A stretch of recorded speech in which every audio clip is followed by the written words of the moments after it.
Bienvenue sur cette analyse de swing de Xander Schauffele, joueur américain qui, on le rappelle, avait été rookie de l'année sur le PGA Tour en 2017 avec notamment 2 victoires au Greenbrier, au Tour Championship. On rappelle, c'est la finale des FedEx Cup quand même, donc pas la plus petite victoire.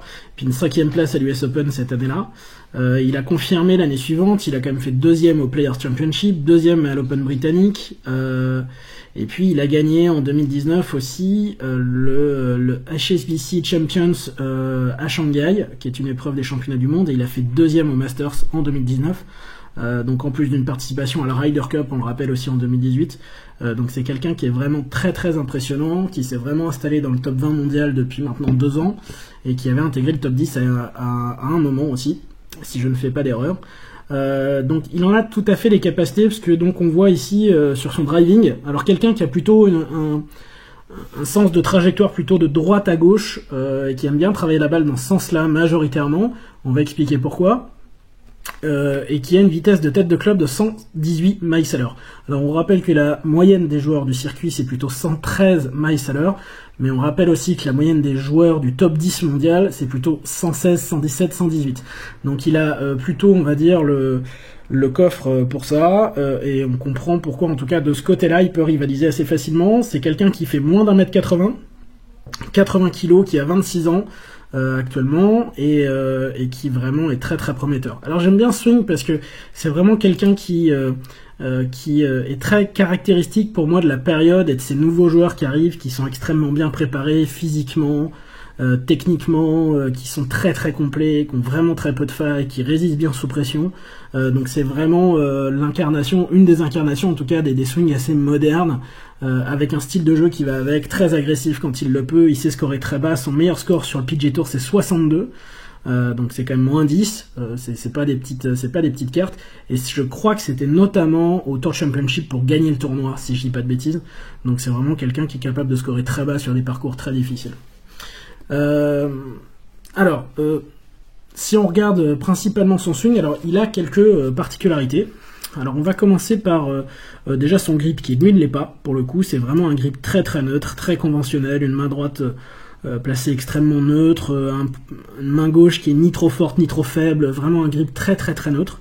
Une installation devant la balle qui est pareil, toute somme assez standard. On voit un stance qui est un tout petit peu plus large que les épaules.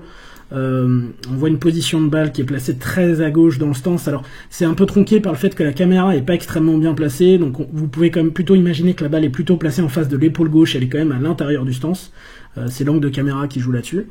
Une position qui est assez neutre devant la balle, comme vous pouvez le voir. Alors je dirais que la particularité de sa posture et de son swing, c'est que c'est quelqu'un qui est assez loin de la balle, comme vous pouvez le remarquer, puisqu'il a vraiment beaucoup d'espace entre les mains et les hanches. Donc pour ceux qui utilisent toujours leur paire, pour moi, j'ai une main entre le grip et mes hanches, par exemple, là on pourrait dire qu'il y en a plutôt 2 ou 3. Donc c'est pas forcément quelque chose qui est valable, et que je vous déconseillerais en tout cas. On en reparlera en fin de vidéo de ce sur quoi vous pouvez vous inspirer de ce swing, et qu'est-ce qui peut être intéressant de regarder et de travailler, même si c'est évidemment quelqu'un qui a des qualités physiques, il est plutôt bien équipé là-dessus, mais c'est quelqu'un qui fait énormément de préparation physique également. Mais en tout cas, donc, on voit une posture qui est assez loin de la balle, donc ce qui génère forcément un rayon entre la tête de club et les épaules qui est assez important pour quelqu'un de sa taille, et qui justifie aussi la qualité de sa vitesse de club, parce qu'évidemment, plus vous augmentez le rayon, plus vous aurez de capacité et de chance en tout cas de produire de la vitesse de club à vitesse d'exécution au niveau du corps équivalente. Plus vous êtes loin de la balle, c'est pour ça aussi que les manches sont plus longs avec le driver, plus vous pourrez exercer de vitesse et de vélocité avec le club. Pour compenser un petit peu cette distance à la balle, si on peut dire que c'est une compensation, en tout cas on voit que c'est quelqu'un qui est quand même solide, qui est très ancré au sol, qui a une posture très équilibrée. On voit pas mal de flexion au niveau des jambes, et finalement une colonne vertébrale qui est assez droite. C'est pas quelqu'un qui a un buste très penché sur la balle par rapport à ça, ce qui lui permet d'avoir des mains qui sont assez hautes au final, et donc ce rayon qui est assez important, d'accord. Donc je dirais que c'est la particularité de sa posture, et on va voir comment il s'organise autour de ça.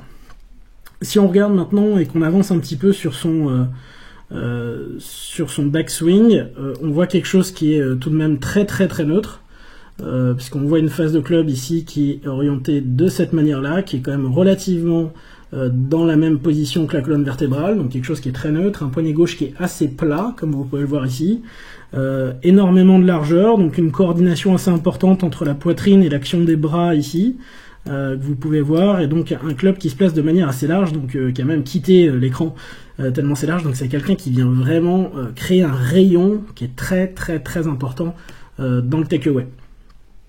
Si on regarde la suite de son backswing, très simplement, c'est un enchaînement de cette position-là, où il vient continuer à créer de la rotation et de la dissociation entre le bassin et la poitrine, tout en maintenant les angles de posture, et tout en maintenant aussi un axe de pivot qui est très très juste. Donc on voit une position au sommet qui est quand même somme toute très académique, c'est-à-dire c'est pas quelqu'un qui vient créer...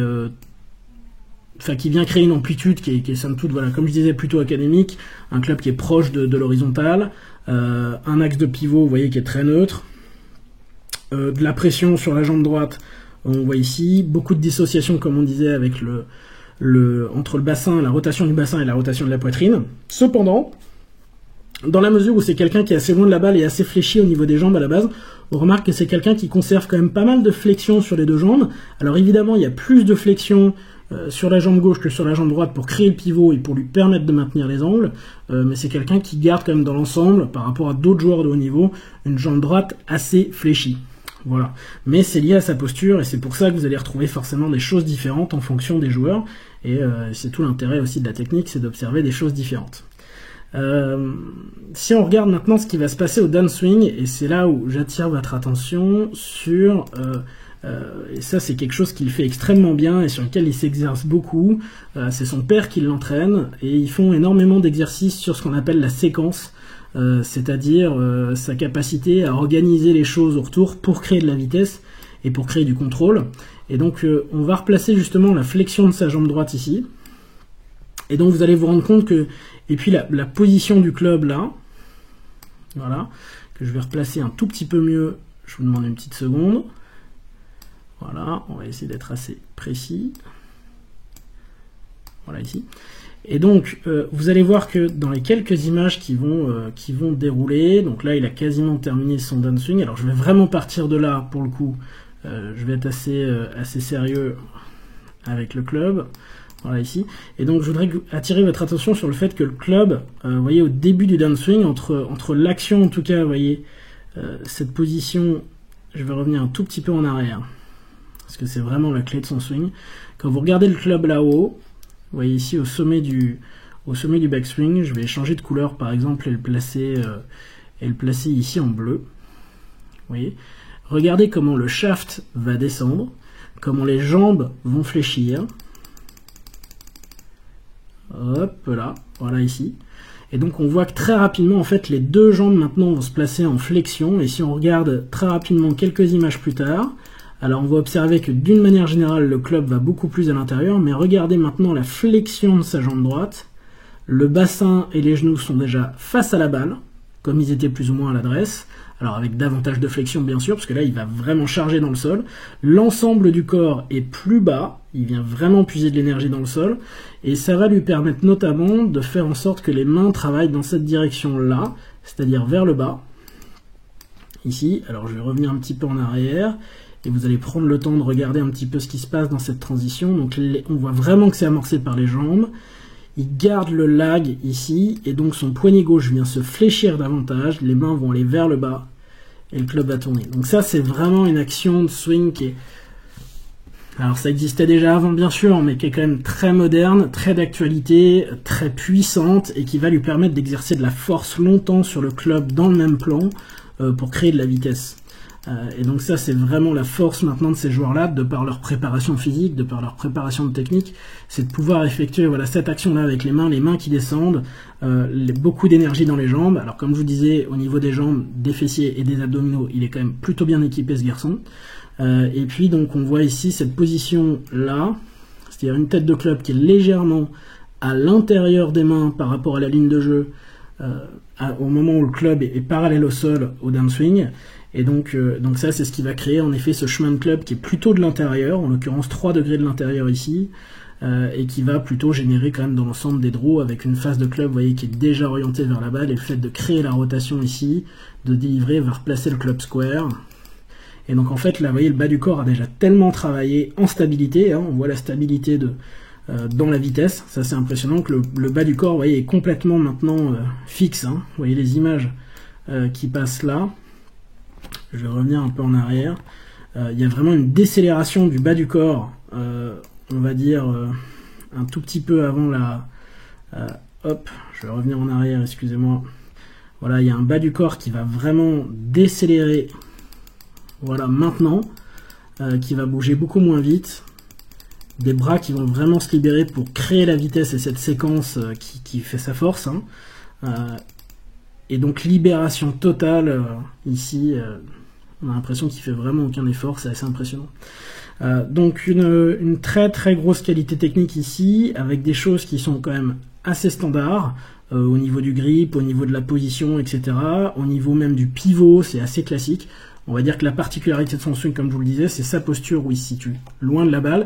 Il vient créer un rayon qui est très très très très grand lors de son backswing, et puis une séquence au début du démarrage et des jambes qui sont extrêmement puissantes, qui lui permettent de placer le club dans le bon plan, d'exercer de la force pendant un très long moment au downswing, et puis de faire ça avec beaucoup de facilité pour créer son draw. Alors maintenant, on va regarder un petit peu ensemble de quoi vous pourriez vous inspirer de mon point de vue par rapport aux fautes communes qu'on voit, notamment pour des joueurs, si vous voulez continuer à regarder la vidéo, qui auraient plutôt tendance à faire des pulls, à faire des slices ou des push slices, des balles qui vont avoir tendance à tourner à droite dans l'ensemble.